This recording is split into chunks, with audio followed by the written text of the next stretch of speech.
Bonjour à tous, bienvenue dans ce nouvel épisode des masques de luminosité. 4e épisode de la série inspirée par Jacques Pernoud sur le digital blending. J'ai reçu plusieurs messages sur l'utilisation des masques sur des paysages. J'ai également reçu de sublimes paysages fournis par Bernard Parent. Alors je vous propose d'aller vous aussi chercher dans vos cartes SD un superbe paysage, cela même si vous ne l'avez pas shooté en mode bracketing ou en exposition multiple. Et si le contre-jour n'est pas trop violent, cela devrait même fonctionner sur des images JPEG. Mais n'oubliez pas de shooter au format RAW en permanence, vous aurez de toute façon une meilleure qualité pour les retouches. Donc je le rappelle, je n'ai qu'un seul fichier TIFF ici à traiter. C'est une photo de Quiberon fournie par Bernard. J'ouvre ce fichier dans Photoshop. Camera Raw ne se lance pas tout seul.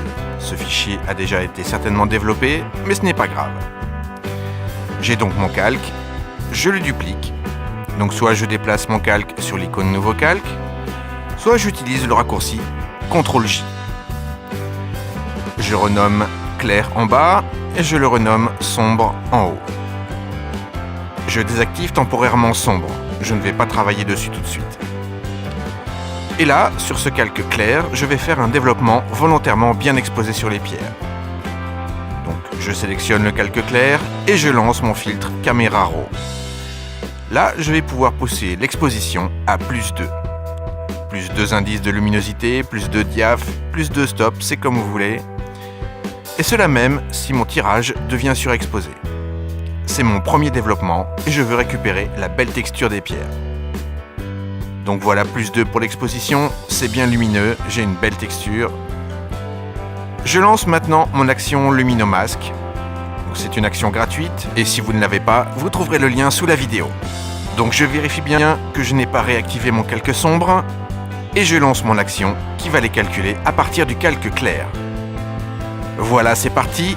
J'affiche maintenant mes couches et je peux éventuellement les mettre dans le panneau à gauche. Je les dock à gauche car je trouve cela plus pratique. Et je vais sélectionner simplement blanc 1. CTRL-clic sur blanc 1 et je retourne dans mes calques. J'active désormais le calque sombre et je crée un masque sur sombre.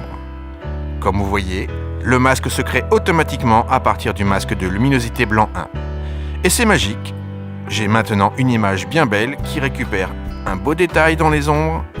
Mes pierres sont bien plus lumineuses, sans un seul coup de pinceau. Un avant-après.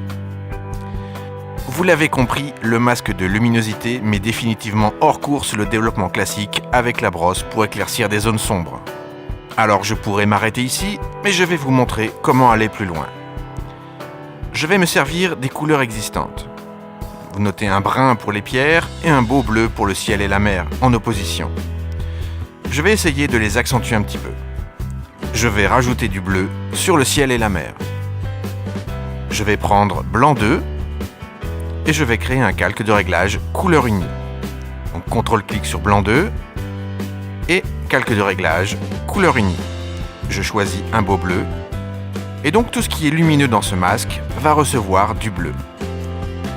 Je passe ce calque en mode superposition, mais vous pouvez aussi essayer le mode incrustation qui est beaucoup plus intense.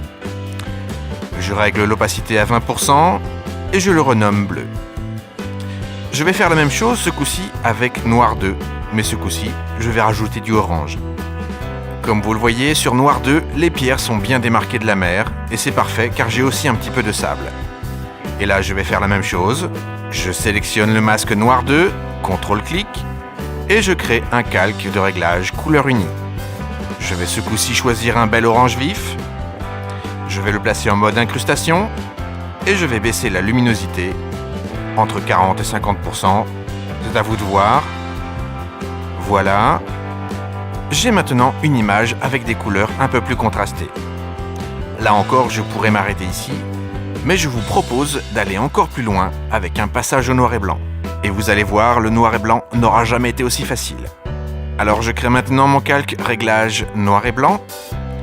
Et c'est là que nos réglages de couleurs vont apporter une réelle plus-value à ce passage. Regardez, le canal rouge, je contrôle principalement la partie éclairée des roches. Sur le canal jaune, je vais contrôler la partie sombre des roches. Et enfin, sur le canal cyan, cela va me permettre de contrôler le ciel. mais pas trop la mer. Et enfin, le bleu va contrôler à la fois le ciel et la mer. Bref, vous avez sous la main de quoi faire exactement ce que vous voulez pour votre noir et blanc.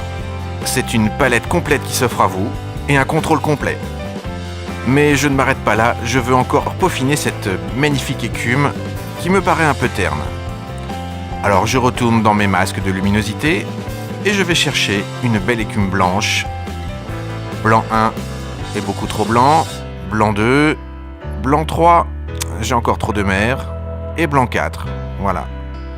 Blanc 4 me plaît, je le sélectionne, CTRL-clic, et je vais faire comme tout à l'heure un calque de réglage, ce coup-ci, avec un joli blanc. Je vais passer mon calque en mode de transfert incrustation, et une opacité à 80%.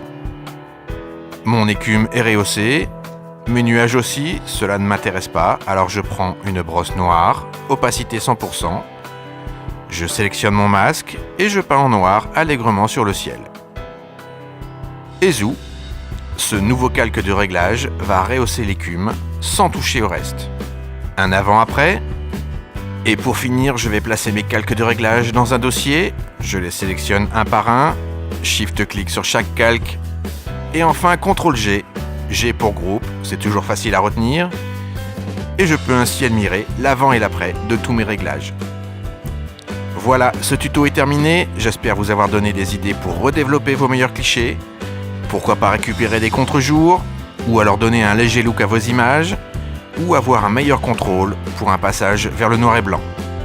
Il me reste à remercier Bernard pour son partage de photos et son autorisation à utiliser cette photo dans cette vidéo.